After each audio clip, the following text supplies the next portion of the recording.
Assalamualaikum warahmatullahi wabarakatuh. Berjumpa lagi di channel saya. Terima kasih teman-teman sudah mampir. Kali ini saya akan menceritakan 5 karomah Kiai Nusantara yang luar biasa. Di antaranya adalah 1. Karomah Kiai Khalil Bangkalan. Syekhona Khalil Bangkalan adalah seorang ulama besar dari tanah Madura yang diakui kealiman, kefakihan, dan keluhuran akhlaknya. Beliau juga adalah gurunya para ulama di masanya. Banyak ulama besar yang berguru kepada beliau. Di antara murid beliau yang paling terkenal adalah Kiai Haji Hasyim Asy'ari. Selain masyhur karena ilmunya, Mbah Khalil pun masyhur dengan kesaktian dan karomah-karomahnya. Salah satu karomahnya yang paling terkenal di kalangan santri adalah saat beliau dimasukkan ke dalam penjara. Dikisahkan saat Belanda masih menjajah Indonesia, beberapa dari pejuang kemerdekaan ada yang bersembunyi di dalam pesantren milik Syekh Khalil. Kabar ini terdengar ke telinga para kompeni. Mereka langsung bergegas menuju pesantren Syekhona Khalil untuk menangkap para pejuang tersebut. Namun ternyata setelah sampai di pesantren tersebut, mereka tidak menemukan satu orang pejuang pun. Mereka hanya menemukan Syekhona Khalil seorang diri. Akhirnya kompeni pun menangkap dan memasukkan Mbah Khalil ke dalam penjara, dengan harapan para pejuang itu menyerahkan diri untuk menggantikan posisi Mbah Khalil Bangkalan. Saat Mbah Khalil telah berada di dalam jeruji besi, pihak kompeni mulai merasakan berbagai hal yang di luar nalar. Pintu sel penjara, baik milik Mbah Khalil atau tahanan yang lain, saat itu tidak bisa dikunci. Karena itu seluruh sel tahanan dalam keadaan terbuka terus-menerus. Akibatnya kompeni harus berjaga siang dan malam secara terus-menerus.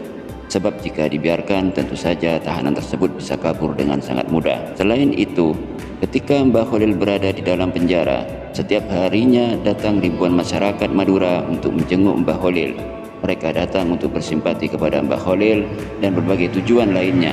Ada yang memberikan makanan, meminta nasihat, dan ada juga yang menawarkan diri untuk bergabung di penjara bersama Mbah Khalil. Melihat gelombang massa yang semakin besar tiap harinya, serta pintu sel yang tidak bisa ditutup, maka Belanda pun pusing 7 keliling memikirkan hal ini. Akhirnya, daripada mempersulit diri sendiri, Belanda pun membebaskan Mbah Khalil Bangkalan. 2. Karomah Kiai Hamid Pasuruan. Kiai Hamid adalah seorang ulama besar asal Pasuruan yang sangat dikenal dengan kealiman ilmunya, keluhuran akhlaknya, serta kemasyhuran akan keistimewaan dan karomahnya. Disebutkan dari berbagai sumber bahwa beliau sejak usia sangat belia telah menampakkan ciri-ciri kewalian dan keagungannya. Konon ketika menginjak usia 6 tahun, beliau pernah bertemu dengan Rasulullah SAW. Dalam kepercayaan yang berkembang dalam kalangan sufi, meski Rasulullah SAW telah wafat, beliau gemar menemui orang-orang yang istimewa, khususnya para wali. Pertemuan ini bukan hanya dalam mimpi, tapi bisa saja secara nyata. Di antara karomah beliau yang masyhur di tengah-tengah telinga para santri dan warga Pasuruan adalah beliau bisa serupa wujud di tempat lain. Dikisahkan suatu hari Habib Bakir Maulid Tawilah berziarah ke pesantren Mbah Hamid Pasuruan untuk bersilaturahmi. Habib Bakir sendiri adalah seorang ulama yang memiliki ilmu untuk melihat dan mengindra hal-hal yang berada di luar nalar. Pada saat sedang berkunjung tersebut, kondisi pesantren dipenuhi masyarakat yang ingin bertabarruk, meminta doa dan berbagai keperluan lain kepada Kiai Abdul Hamid. Namun saat tiba giliran Habib Bakir untuk menemui Kiai Hamid, beliau sangat terkejut. Dengan ilmu gaib yang dimilikinya, beliau mengetahui bahwasanya yang ada di hadapan beliau adalah bukan Kiai Hamid, melainkan sosok makhluk gaib yang menyerupai rupanya. Kemudian secara spontan beliau mencari keberadaan Kiai Hamid yang sebenarnya. Setelah penyelidikan yang mendalam, Habib Bakir merasa sangat terkejut karena ternyata wujud Kiai Hamid yang asli sedang berada di Mekah. Subhanallah. Kemudian dalam kisah yang lain diceritakan datang seorang Habib sepuh menemui kediaman beliau. Kala itu Habib tersebut menanyakan tentang cerita yang beredar mengenai digantikannya beliau oleh sosok gaib yang menyerupainya. Saat itu Kiai Hamid diam dan tidak menjawab. Akan tetapi beliau hanya langsung memegang Habib sepuh tersebut. Sontak Habib sepuh tadi sangat terkejut karena seketika beliau melihat suasana di sekitar mereka berubah menjadi bangunan masjid yang sangat megah. Subhanallah, ternyata Habib sepuh tadi diajak oleh Kiai Hamid mendatangi Masjidil Haram. Subhanallah. 3. Karomah Kiai Abbas Buntet. Kiai Abbas Buntet merupakan seorang ulama besar asal Cirebon yang masyhur dengan keterampilan pencak silat yang sangat mumpuni. serta masyhur juga dengan kesaktiannya. Nah, salah satu kesaktian beliau yang terekam dalam sejarah adalah saat perjuangannya melawan penjajah Belanda. Sebagaimana kita ketahui dalam sejarah perjuangan mempertahankan kemerdekaan, salah satu bentuk usahanya adalah pertempuran di Surabaya. Pertempuran yang terjadi pada 10 November ini merupakan bentuk perlawanan rakyat Indonesia menghadang penduduk Inggris di Surabaya, yang mana perlawanan ini merupakan hasil sebuah resolusi jihad dari Kiai Hasyim Asy'ari dengan para ulama lainnya. Di antara ulama yang berperan dalam pertempuran ini adalah Kiai Abbas Buntet. Menurut sejarah, kala itu Kiai Hasyim meminta para pasukan untuk menahan diri dari pertempuran sambil menunggu datang kesatria dari barat. Yang dimaksud di sini adalah Kiai Abbas. Bahkan Bung Tomo yang sangat bersemangat untuk segera berperang selalu ditahan-tahan oleh Kiai Hasyim hingga datang Kiai Abbas ke Surabaya. Singkat cerita, Kiai Abbas datang dari Cirebon bersama pasukan santrinya yang telah siap untuk bertempur melawan penjajah Inggris. Pada saat itu beliau berperang menggunakan bakya, yang mana hal ini merupakan suatu hal yang tak lazim. Diceritakan oleh para santrinya, saat perang sedang berkecamuk, Kiai Abbas berdoa kepada Allah, dan tiba-tiba dengan sendirinya sejumlah alu dan lesung milik masyarakat yang berukuran besar berterbangan ke atas dan menimpa serta meluluh lantakkan tentara sekutu. Bahkan yang lebih hebatnya lagi, pesawat terbang pun dapat beliau jatuhkan hanya cukup dengan lemparan tasbih. Kemudian menurut informasi dari santrinya yang lain, bahwa saat pertempuran sedang mencapai titik klimaksnya, Kiai Abbas dengan karomahnya bukan hanya berada di satu tempat, melainkan di dua tempat yang berbeda, yaitu tepatnya di pusat kota dan di daerah pesisir pantai Surabaya. Nah, di pantai itulah Kiai Abbas dengan hanya mengibaskan sorbannya ke atas langit dan menghancurkan puluhan pesawat sekutu dengan sangat mudah. 4. Karomah Abah Anom.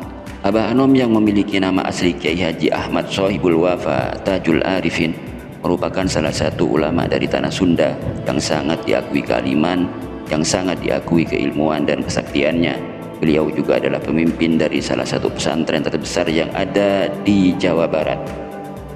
Mengenai kesaktian dan karomahnya, banyak sekali cerita-cerita tentang kesaktian beliau yang tersebar di masyarakat Sunda, khususnya bagi kaum sarungan. Dikisahkan pada suatu hari Abah Anom kedatangan seorang tamu beserta para ajudannya. Tamu tersebut bukanlah orang biasa, melainkan seorang kapten yang dikenal dengan kehebatan dan kesaktiannya. Saat itu sang kapten memang berniat untuk adu kehebatan dan kesaktian dengan Abah Anom, sebab dia telah mendengar kabar kesaktian Abah Anom dan tertantang untuk menandingi kesaktian sang Abah. Tatkala sudah berada di hadapan Abah Anom, kapten tersebut mengambil sebuah batu besar yang ada di kantongnya yang memang sudah dipersiapkan sebelumnya. Kemudian batu itu lantas diletakkan di tangannya. Dengan sekali pukulan saja, kapten tersebut berhasil menjadikan batu tersebut terbagi dua. Setelah itu, sang kapten dengan angkuhnya menyerahkan batu kali yang lain pada Abah Anom supaya beliau memperlihatkan kemampuannya. Saat menerima batu kali tersebut, sang Abah hanya tersenyum saja. Seketika batu yang ada di hadapan Abah langsung diremas oleh beliau. Dalam waktu yang singkat, dengan kesaktiannya batu besar tersebut berubah menjadi butiran tepung halus. Tentu saja melihat peristiwa ini, kapten yang sombong tersebut merasa kaget dan seolah tak percaya. Tak lama berselang, sang Abah meminta kepada santrinya untuk diambilkan segelas air yang di dalamnya terdapat seekor ikan. Kemudian gelas berisi ikan itu diberikan Abah kepada si kapten. Masih dengan wajah yang akung, si kapten langsung bergaya bak orang yang memancing. Tak berlangsung lama, ikan yang ada di dalam gelas benar-benar terpancing dengan gaya si kapten. Atas hal ini, kapten tersebut semakin menyombongkan dirinya. Berikutnya giliran Abah Anom yang beraksi. Dengan santainya beliau hanya memberi isyarat dengan jari telunjuknya. Namun tiba-tiba saja ikan yang ada di dalam gelas tersebut keluar dari dalam gelas dan langsung menempel dengan jari telunjuknya. Seolah-olah jari telunjuk beliau adalah kail untuk memancing. Setelah peristiwa ini, si kapten yang sombong tersebut merasa malu dan mengakui kekalahannya. Selain itu, kapten tersebut akhirnya bertaubat dan menjadi santri di pesantren milik Abah Anom. 5. Karomah Abah Guru Sekumpul. Abah Guru Sekumpul yang memiliki nama asli Muhammad Zaini bin Abdul Ghani adalah seorang ulama besar, berpengaruh dan karismatik dari tanah Martapura. Saking karismatiknya beliau, hampir semua masyarakat yang ada di Martapura pasti memajang foto beliau di rumahnya masing-masing. Sebagai ulama besar, Guru Sekumpul juga dikenal dengan berbagai kesaktian dan karomahnya. Bahkan karomahnya tersebut ditulis dalam sebuah buku yang berjudul 100 Karomah dan Kemuliaan Abah Guru Sekumpul.